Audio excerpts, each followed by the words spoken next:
Are you the quantum mechanics?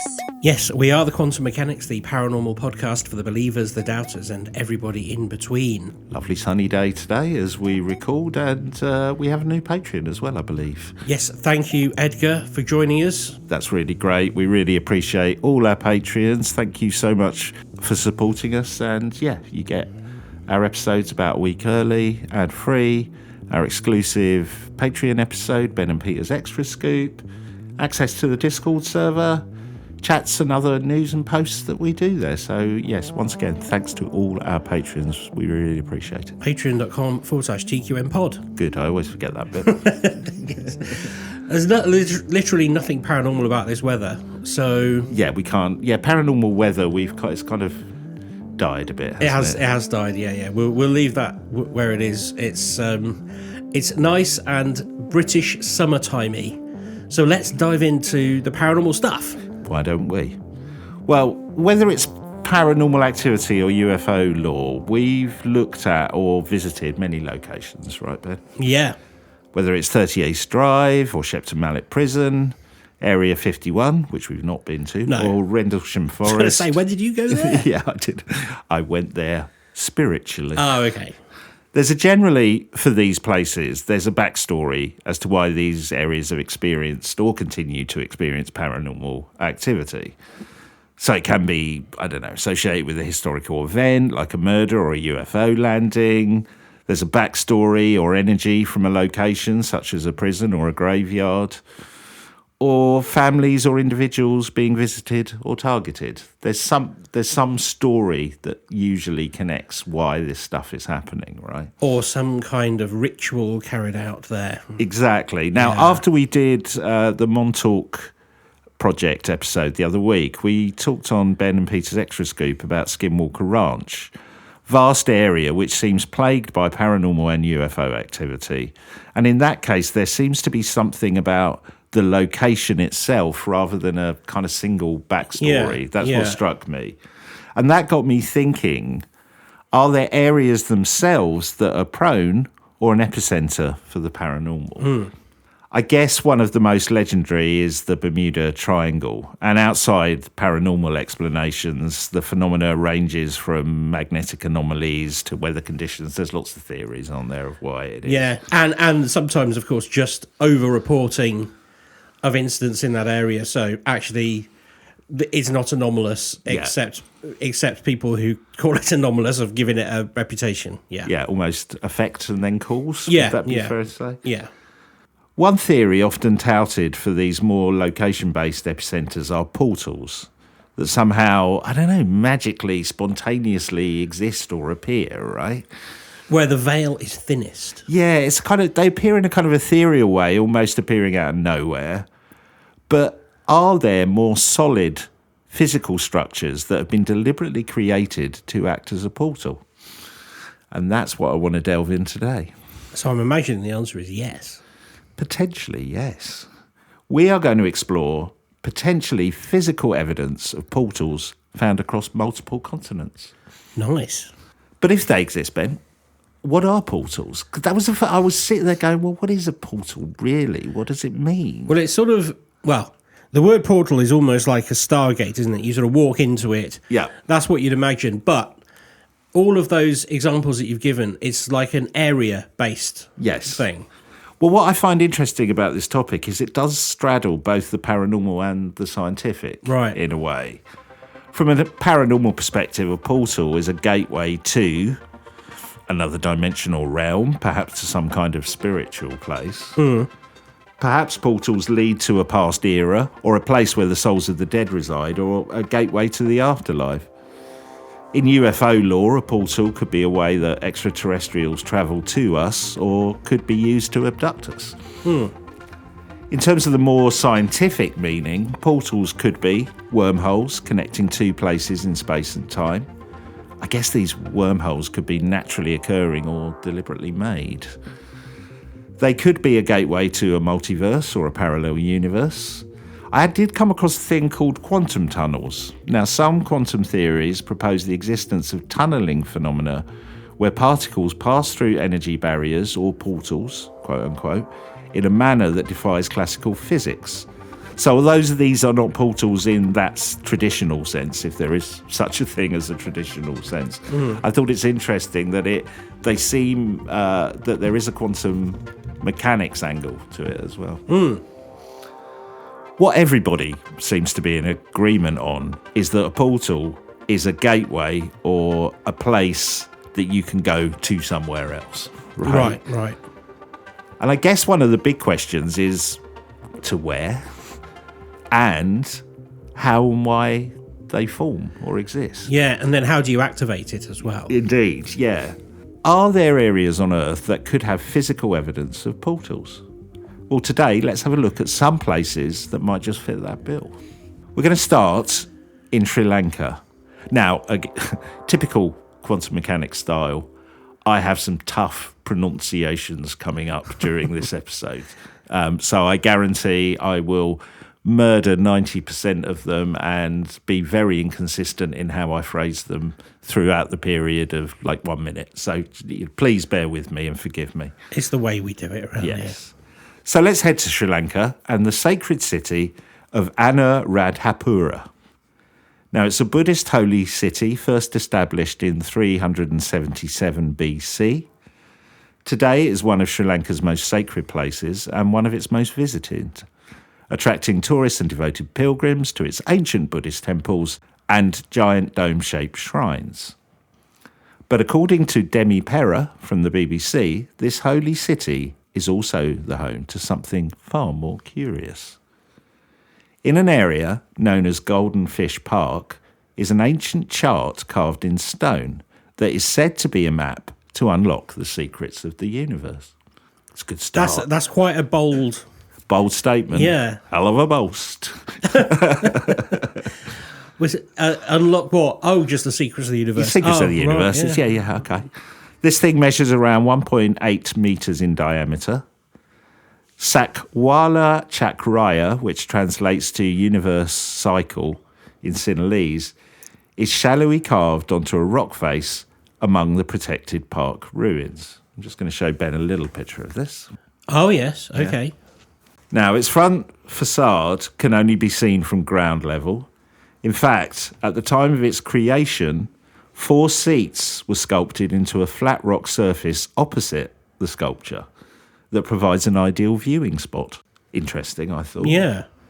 Both the map and the seats, which are also of mysterious origins, have puzzled historians, archaeologists and academics for more than a century.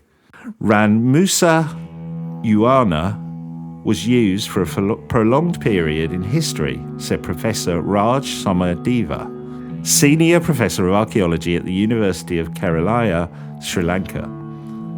The second major development phase seems to have begun in the 7th century CE. During that period, several new buildings were added to the earlier garden layout. The stone chart could be a work of this period, but it's impossible to know because its existence, function, or anything related to it is not mentioned in any historic records, which were meticulously kept by Buddhist monks, which I found really interesting. Yeah. Lots of detail about everything else in this area. This bit, no record of it at all. Wow. Okay. So, maybe was it too sacred to write about? Don't know. What it is? Who knows? What is also mysterious, Ben, is the carving on the stone. The iconography is incompatible with other carvings of the period. So that's 3rd to 10th century AD. Rectangular compartments contain small cross circles, explains Demi Pereira. To the untrained eye, these are figures resembling umbrellas or bows and arrows, a kite, wavy lines or cylindrical shapes. An outer ring depicts marine animals, fish, turtles and seahorses. When compared to other carvings from the same period, which depict vines, swans and a lotus, all typical of Buddhist iconography, the chart is without religious context, leaving it without an obvious explanation as to why it is there, or what the symbols mean.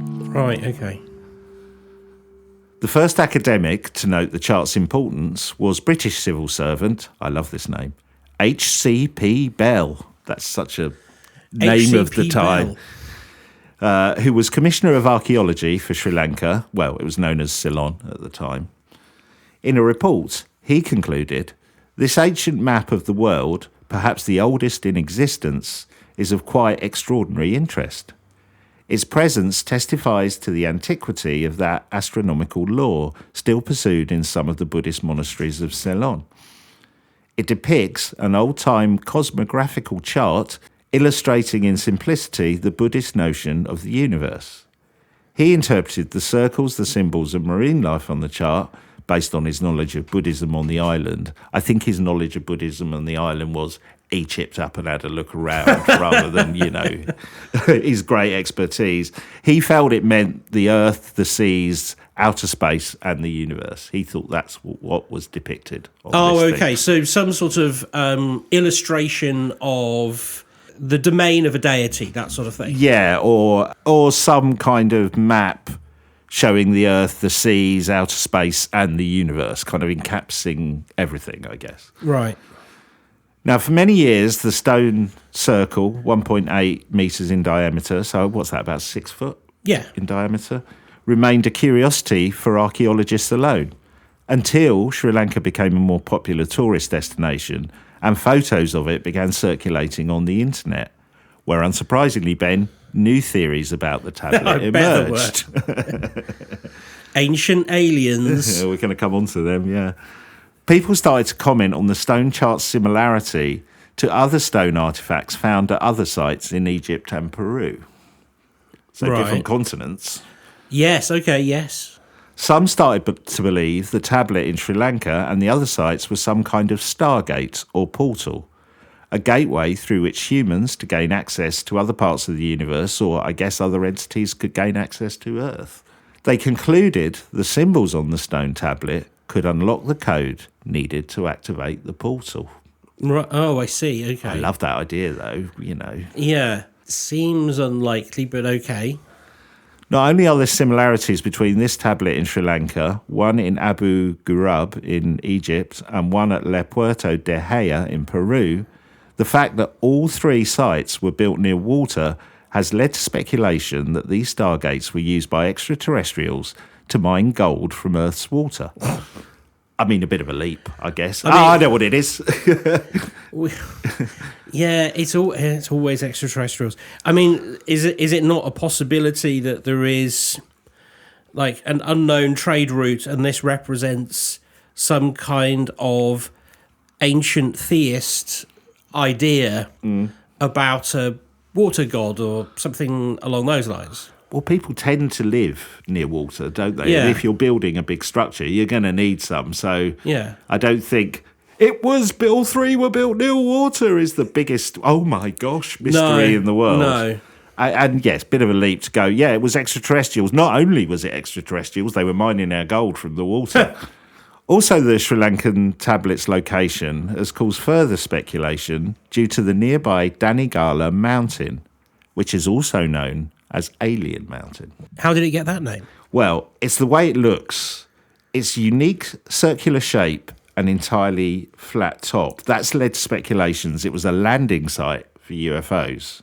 Oh, I see. So, yeah, what I'm looking at is a rock, yes, with a perfectly circular top. It looks like almost a giant natural helipad. Yeah, exactly. So I think that has given it the name Alien Mountain and speculation. Not Helicopter Mountain. Yeah. Yeah. Although I did think when I saw that, well, if aliens have created a portal that they can get here, why is there a landing spot for UFOs? Unless they had to land here to create the portal in the first place, I guess, thinking it through. That is very logical, yes. Yeah.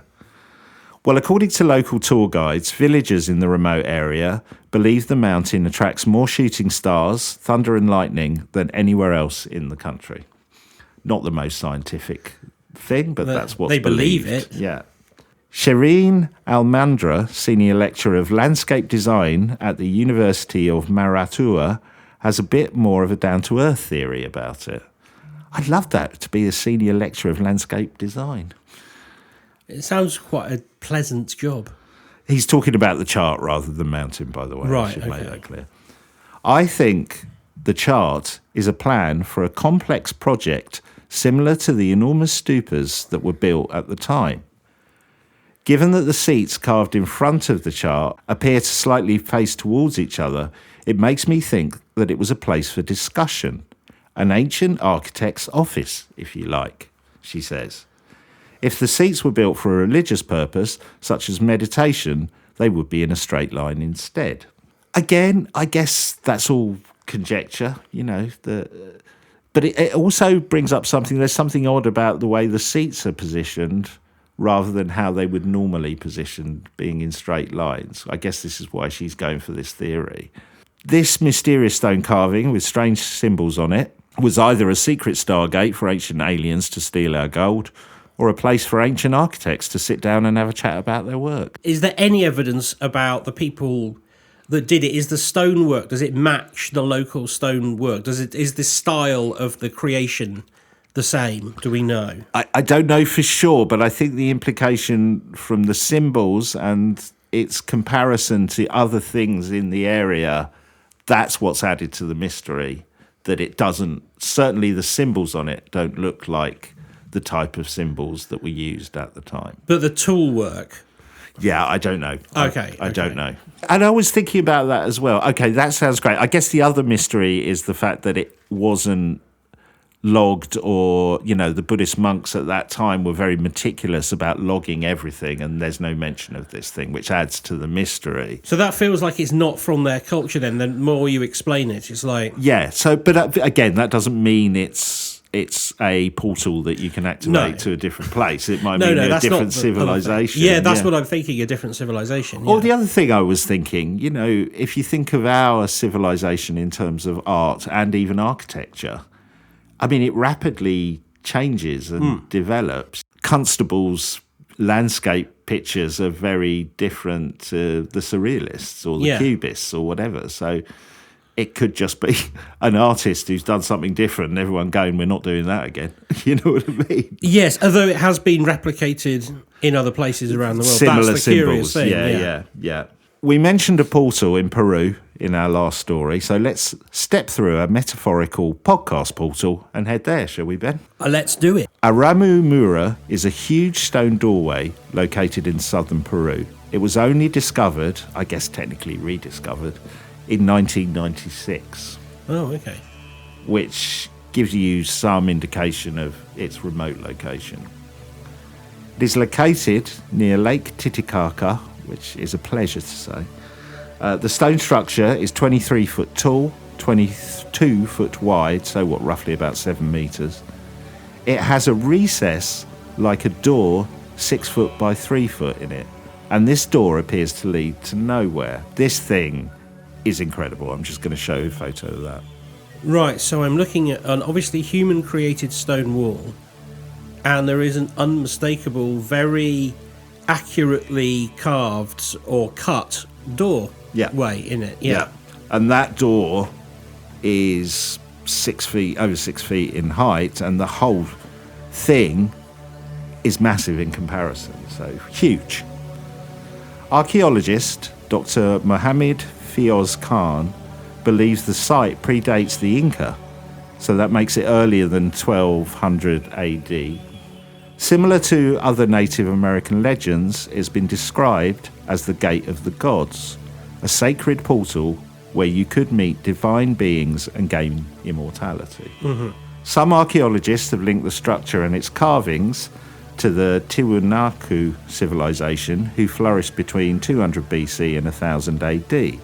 However, no organic remains have been found that would date the structure, and the carving technique does not match other Tiwanaku styles. So again, a bit like the other site, doesn't sit with the carvings and symbolism that were used at the time. Right, and I imagine because of its accuracy, again, people are going to start murmuring about ancient aliens. Yeah, because how big it is, Yeah. Dr. Khan, who specialises in ancient history and archaeology, refers to Aramu Muru as the enduring enigma rooted more in legend than verified history. Long before it was formally documented, the Amura people, indigenous to the Andes, referred to it as the Devil's Doorway, believing it to be a portal for shamans or selected individuals to journey to spiritual realms. According to Aymara beliefs, Unauthorised entry could risk spiritual harm or entrapment of the soul. You don't want to walk through that door if you've not got permission. No. So, but it feels very ceremonial. It feels like the sort of thing. Do you know what I mean? In like maybe in Christian faith, it would be similar to a baptism, for example. Yeah. Somewhere you could go and worship, or whatever. But passing through it is literally a rite of passage. Right. Yeah. Because the stone is relatively soft sandstone, it may have been more feasible for ancient people to carve into it using stone, bone, or wooden tools. However, the geometric precision of the main structure and carvings have baffled scholars. So it's I mean, we will put images of these on our Patreon site, patreon.com/TQMpod, and on Facebook, so you can have a look yourself. I mean, this thing does geometrically look incredibly precise for such a huge thing. Yeah. Seems carved into almost a hillside, mountainside.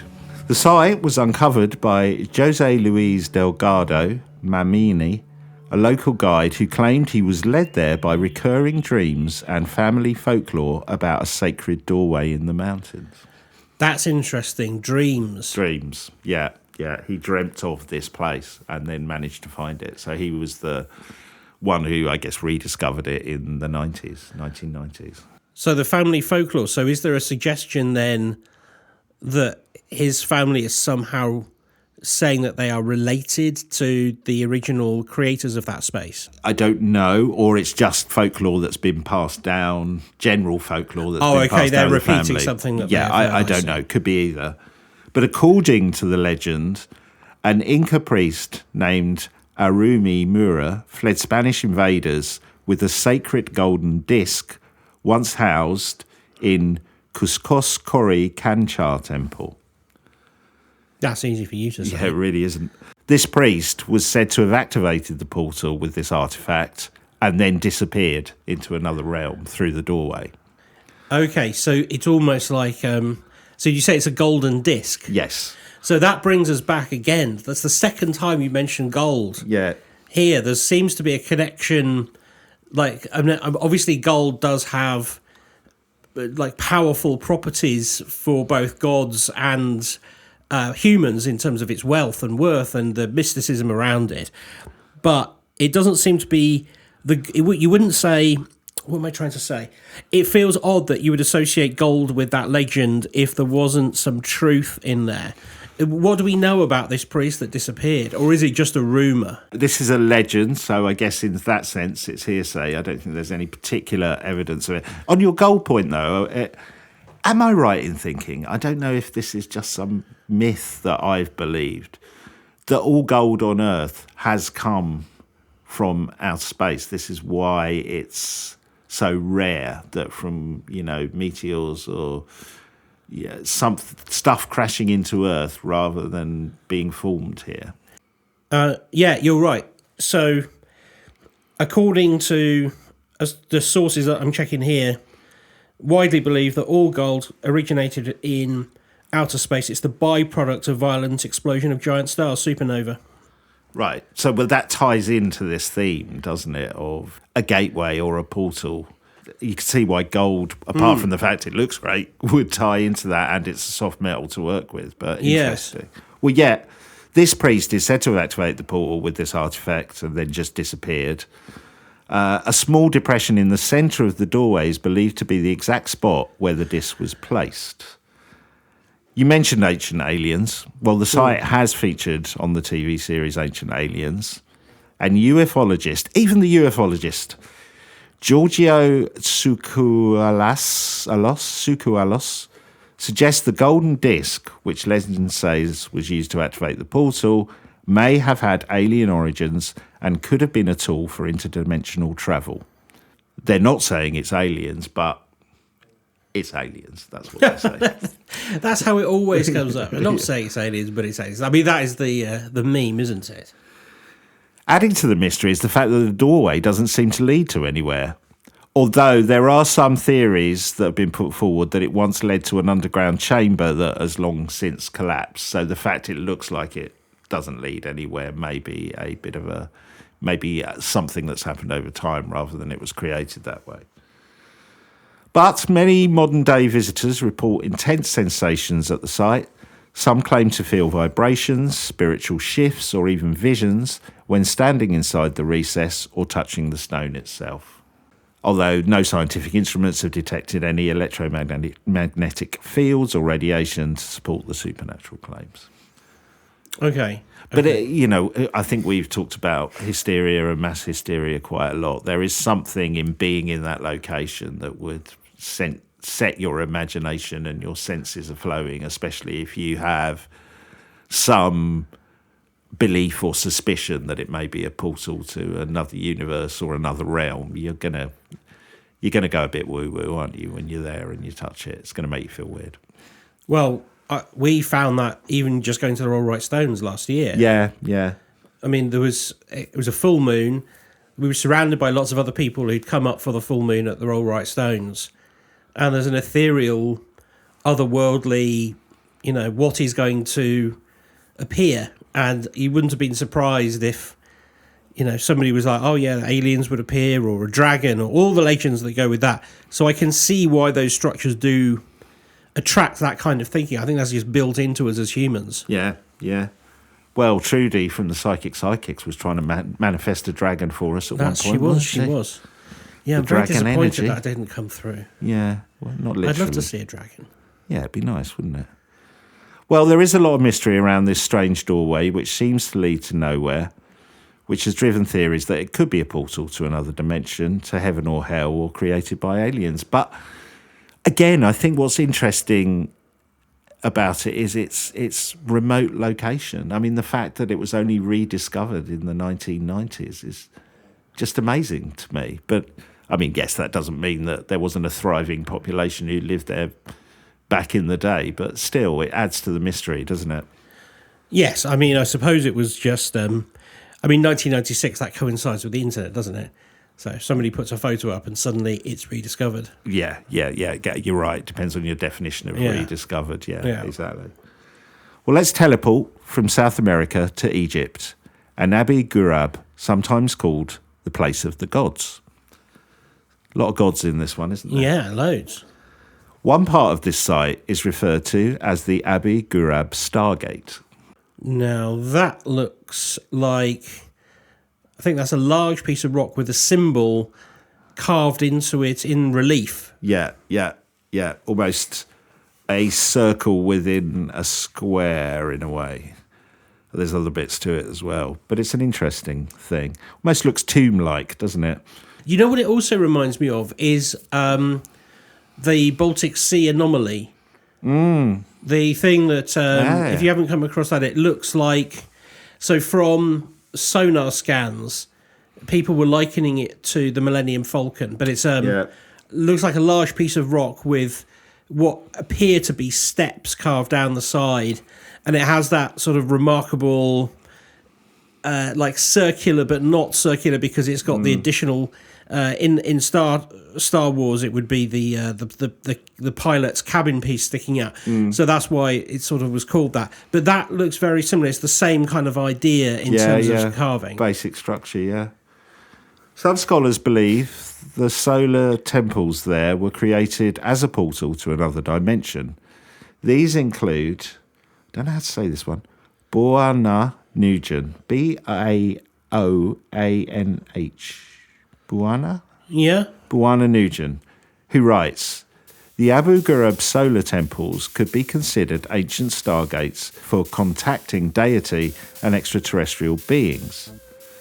The ancient traditions of the native Egyptians and new research on the so-called sun temples of Abu Ghurab describe that they functioned as a stargate, created through harmonic resonance of the temples. Such stargates would have allowed contact with ancient deities or ancestral aliens. The Abu Ghurab solar temples are located about 15 kilometres away from the Giza pyramids and are part of the Absir pyramid complex. They were built with limestone, red granite and alabaster. The Niuserra solar temple was excavated between 1898 and 1901 by Egyptologist Ludwig Borchardt and Henrik Schaefer.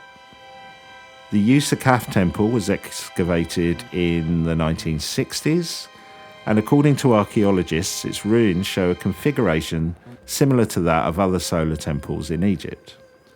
A huge central obelisk and altar for rituals, with both buildings surrounded by a wall. The temple is arcane and quiet, with several buildings that attract attention for their size and precise design. So again, we're back to this kind of precision that seems unusual. The obelisk was tall and massive and can be seen from its foundations and from the rubble of the area. It was believed to be around 70 metres high. That's amazing. That's much bigger than I would have imagined, yeah. The large frontal altar, so I guess that's the bit I showed you, is impressive as it has a hypnotic geometric design. It has been related to sacred geometry. Archaeologists have concluded that the temples were built by the V dynasty pharaohs in approximately 2400 BC.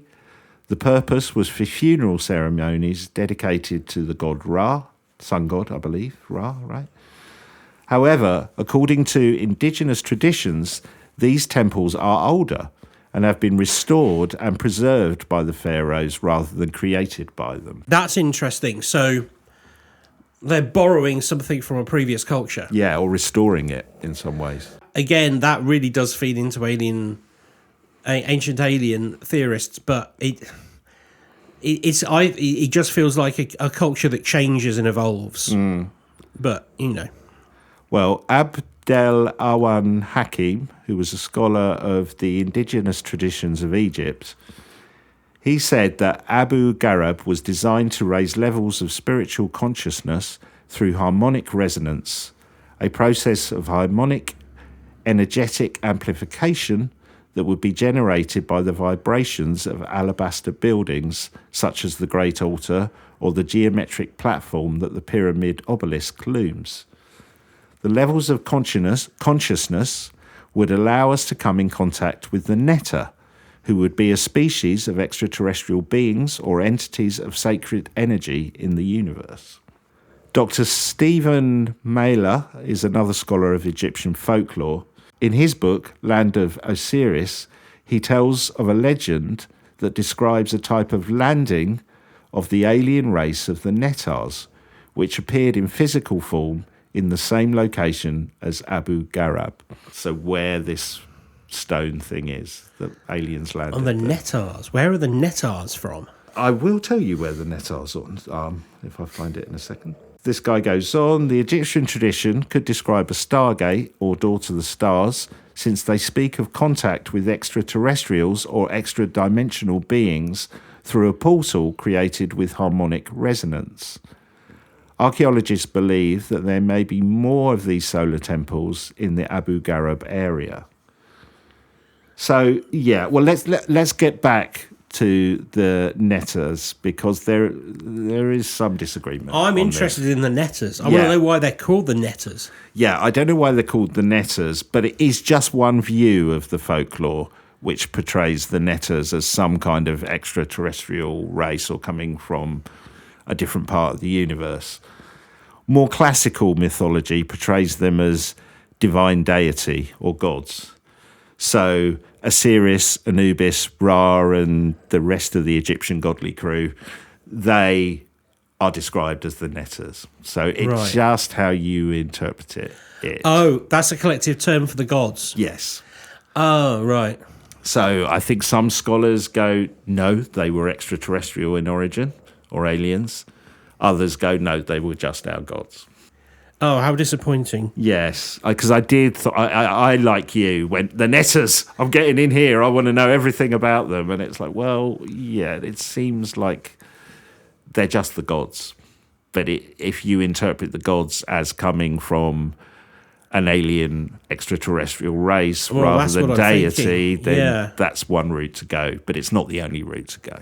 Either way, though, it could still be a portal, right? It's just debatable whether it is a spiritual one or an extraterrestrial one in origin. Yeah, I do like the idea that it's for trans-dimensional beings. because transdimensional movement, we sort of, in a way, now know that is possible. You alluded to it when you were talking about quantum tunneling. We've covered that several times. Yeah. We know that in theory that does work, and sometimes it can be concluded that it's been done in practice, although there isn't any firm evidence about that, but there's strong indication that it has been done. Well, and the idea of a wormhole is... Yeah. I know it's theoretical science, but it's still science rather than a paranormal belief. That's right. And I think a lot of people would say that CERN was perhaps a Stargate in a way, just because of the things that happen within there. I would imagine a future race, confused as to what we might be doing, perhaps, might say that we were trying to jump through dimensions. It's possible, because in a sense we are. I mean, I know we're not. That's what I'm saying. But it's a bit really like thousands of years in the future. If something terrible, catastrophic happens, it's like, what would people make if they come across the ruins of the Hadron Collider? Do you know? Yeah, that's what I'm. Yeah, exactly. Yeah. But it doesn't seem too outlandish to suggest that people were communicating with some kind of entity that isn't from the stars, but it's from a different location within our. What am I trying to say? It's from a different location, but it's dimensionally not distant. Yeah.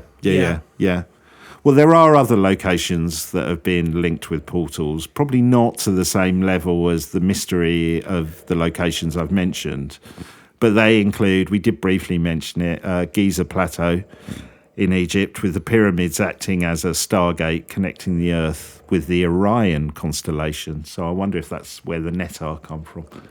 From Orion. Yeah. Similar claims have been made about Stonehenge in Britain and Ayers Rock in Australia, that it can be a portal to somewhere. Sedona in Arizona is reputed to be a site of strong spiritual energy, attracting those seeking healing and enlightenment.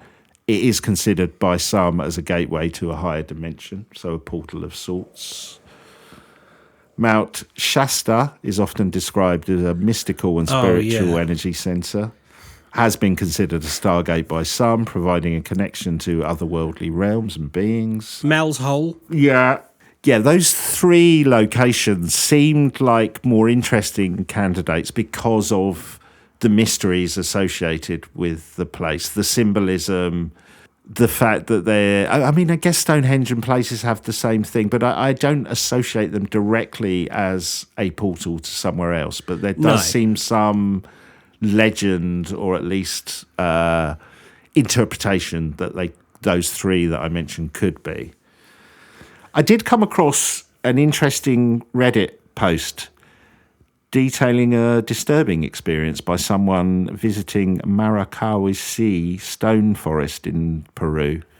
Now, there's no physical evidence here, but it is an interesting story, so I thought I'd feature it. You're going to like this one. Peru's Maracaibo stone forest has been reputed to be a doorway to another dimension for centuries, the post says.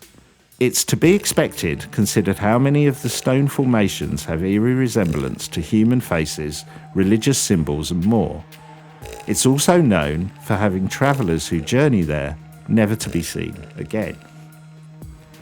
According to Dr. Raul Centeno, one woman decided to brave the forest with friends, despite being warned about strange disappearances in the area. She and her friends on the trip saw a strange cabin in the middle of the stone forest and could hear people having a party inside. They looked inside the cabin's window and saw that those inside were dressed in 17th century clothing. Don't know if that's 17th century Peruvian clothing or not, but... Yeah. It's a time slip, nevertheless. Sounds like it, yeah. Entranced by the strange revellers, the woman had tried to enter the cabin. She was halfway in before her friends pulled her back. Almost immediately, she realised that she was paralysed on the side of her body that had entered the strange cabin. Dr. Seneto diagnosed her with hemiplegia, so that's paralysis, and suggested that her quick trip into another dimension may have permanently altered her nervous system. Is that the sort of thing a doctor would say? It's a Reddit post, so could be creepypasta or made up, but interesting. Oh, yes, I think, yes, you're nervous. It's because you went, did you go to another dimension? I thought you did, yes. Doctors recommend you don't go to another dimension. I love that idea, though, of just this weird cabin in the woods where a party's going on in the middle of nowhere. It's quite eerie, that, isn't it? It's a nice image. That is very... I mean, I could do without the paralysis, obviously. That is weird. That reminds me of when we spoke about the yes, the stairways to nowhere. In the forest. Yes. Yeah. And of course, in terms of going to other places, the Beatles never split up.com that we covered. Obviously, we know that is probably a fake story. Yeah. But that involves falling over in a hole in the desert. Yeah. And waking up in a universe where the Beatles never split up. Parallel universe. That's a good episode. Go and check that out. It's good. We were joined by Stephen Irvin from the band Lloyd Cole and the Commotions, who's a real Beatles fan. There's some really interesting stuff in that episode. So, yeah, quite old now, but check it out. It is. I think he did some audio engineering for us as well, didn't he? He did, yeah. Well, I want to close with another story from Peru. It doesn't involve a portal, but an incredible rock sculpture deep in an isolated area of the rainforest. It sparked debate as to whether it was man-made or an incredible natural coincidence. It's a large rock known to indigenous people as Rostro Harabut, also known as Harabut's face. The area is deep in the Peruvian Amazon and until recently was only known to the native Harakbut tribe. First outside contact with the tribe living in this remote area was made in the 1940s. So, lost tribe, love it. Yeah. And it is a bit of a familiar tale. Since then, the Harakbut tribe and their home has been under threat from gold miners, gold again, timber logging and other outside interests. There was a bit of a campaign around this and it resulted in the area being designated a communal reserve in 2002 to give them some protection because their whole habitat was being destroyed. But pre-1940s, people didn't even know this tribe existed outside of the forest. The Harakbut people have lived in the basin of Colorado and Madre de Dios rivers for several thousand years. Numerous complex myths and legends have survived to this day. One mentions the Harakbut as the warrior people, destined to protect the ancient forests of Amarakuri. The few that have visited the area have come across a giant human face that appears carved into one of the rocks overlooking the river. This impressive structure is over 4 meters in height. Oh, goodness me, yes, that looks like... it looks like the features of perhaps like a Native American face, but absolutely huge. I mean, 4 meters doesn't really do it justice. Yeah, it might That's be like the size of a house. It said 4 meters. That looks bigger than 4 meters. To me. Yeah, that looks house-sized, yes. Yeah, I mean, it's huge. Again, we'll put a photo of this on our Patreon and on Facebook. It's in an area that's so remote, Ben, that many of the tribe's people themselves have never seen it or visited it. Does it hold a special sacred space, or do they not know what it's for either? There is some folklore, which I'll come on to in a minute. There was an expedition to the site in 2009, and Harakbut tribe leaders, Koris Epa Jami and Taori Louise, were accompanied by British filmmaker Paul Redman, who documented the whole experience, along with United States Rainforest Foundation official Tom Bewick. The expedition was dubbed the rediscovery of the ancient Harabuk face, and as Louise Taori put it, a reunion with our ancestors. The resulting documentary is called The Reunion, and it documents the expedition and brought the story of the Harabut people into the spotlight. I think there were two reasons for the documentary. One, to feature this face, but also as a way of gaining publicity for the tribe at the deforestation and exploitation and destruction of their habitat. So, yeah, I think it seems like a great project. One on the trip says, when seeing the Harakbut face for the first time, it's difficult to consider it as a natural formation. The resemblance to a real face is so uncanny and realistic that one automatically assumes it was made by a human hand. Yeah. Tom Bewick, who accompanied the expeditions, concluded that the Harakbut face was sculpted by humans, stating, "There are no other rocks remotely similar in shape in that river valley. It is perched perfectly overlooking a valley and presides over a waterfall and a basin that resembles an amphitheatre. There are markings over it that indicate it was hacked out with rudimentary tools. There are actually two rostrosses, two faces, one which seems to be carved below the nose itself. So you've got the big structure, and then you've got the smaller one. That could be where actually the 4 metre confusion comes, Okay. maybe it's that one that's 4 metres. This is interesting as well. The boulders along the river are arranged in a way to channel the water flow away from hitting the face directly. And in a way, that would make it impossible for the face's formation to have been caused by an impact or even from the heaviest storms. The Harak Butt don't have a written history, but claim the rostro has been in their oral history for generations and generations. But there's still debate to this day as to whether the large rock was shaped by hand or by a natural process. That does not look natural to me. No, in no way. But some experts claim there are clear signs that the rock face has been carved, but others say given the rock's size and the basic tools that the Harakbut have to work with, it must have been created naturally. Yeah. There is a halfway house theory, actually. That It was a natural formation and then they just embellished it. Exactly. Right, Yeah, okay. yeah. That over the years, the tribe have sculptured or enhanced it, which would make sense. They kind of saw it in a kind of pareidolia way, went, wow, that looks like a face, whether that gives it a certain spiritual reference, and have spent time carving it. I mean, it's not a portal, but I thought it was a fascinating story. So when I came across it, I thought I wanted to include it. But It reminds me of a woodwoes, that idea of a carved human face with some sentience to it. It has a creepy element to it, just the photograph. yeah. Did you come across any stories of people having weird experiences? Not that I did, no, but I don't think many people even now have visited it. It's not like some tourists. I mean, this place it's so remote. Yeah, like I said, even some of the tribe people themselves have never visited that location. I don't think many have actually stood by it, which again makes it more intriguing as well, doesn't it? Yeah. Well, if we go back to the portals that we mentioned earlier, I mean, certainly these structures are curious and elements of the ones claimed to be portals are mysterious.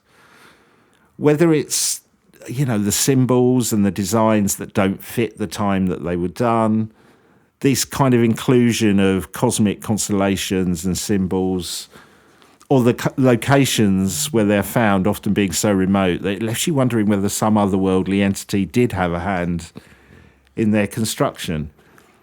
I guess the biggest mystery, which fuels the speculation about portals and Stargate, is the lack of clarity as to why they were created in the first place. I mean, the romantic in me wants to go with that narrative that by somehow correctly decoding the symbols on these things, you can open a portal to another dimension. I mean, it's fascinating. However, when you look at something we don't understand and then conclude it must be an alien portal used to take our gold, do you know what I mean? You're just making this huge leap, aren't you? It could be anything. So I am also left wondering if these were created by aliens or even advanced humans. And if they did create them and they are portals to another dimension, the question is, why don't they work now? But also, how do you activate them? Yeah, how? And, it kind of implies there's some lost knowledge or skill that we don't have anymore, but these things are tantalizingly in front of us, but we just can't figure it out. Or it could be that it's where shaman used drugs or meditation techniques to take themselves. So almost to another it's dimension. a metaphorical portal in a way. I guess the other one is it was aliens and they've just stopped coming and they're the only ones who can open it. I guess that's another conclusion. But would they leave something so enigmatic? Or maybe they don't care. Or maybe it's the symbols that were spotted that were on their craft. Like a cargo cult, in a way. Yeah. So I don't know. I thought it was fascinating, though, that the other bit that got me is I know these things do look different, but there are similarities between the one in Sri Lanka, the one in Egypt and the one in Peru, which again gets the romantic in you going, wow, there are these kind of portals to other places all over the earth, but they're not exact. They don't look the same. The symbols are not exactly the same. That's where I thought this was potentially going to go, but it's more that often they're in remote places. The symbols and the techniques used to build them don't match the skills of the time. And then there are some that have this mythology that it is a gateway to another dimension, to the gods or to the stars. Nice. I want it to be true, but we will, maybe we will never know. Maybe, yeah. I suspect with all of these things, there might be a very simple explanation that somebody uncovers. But I think the chances of us actually going through that portal into another dimension are probably very slim, unfortunately. And all the time I was working on this episode, I just had the Prodigy's Outer Space going through my head. I'll take your brain to another dimension. Well, I kept thinking about Mel's Hole. We'll talk about Mel's Hole on the extra scoop. Let's do that. Great. Well, look, I enjoyed that journey, especially, I know it wasn't a portal story, but the last one, that face, I think is going to fascinate me now. Yes. Just in the Peruvian rainforest in this obscure place. That concept in itself is just, coming across something that has been unseen, let's say, for thousands of years, like the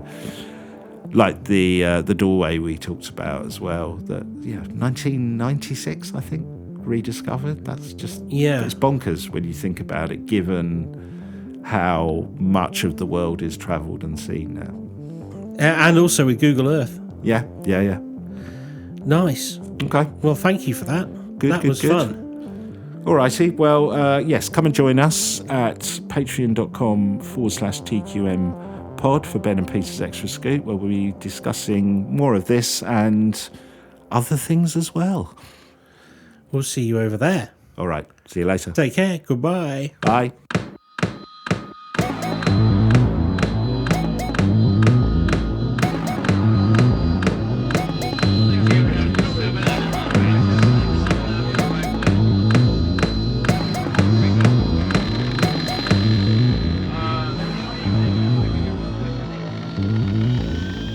Are you the quantum mechanics?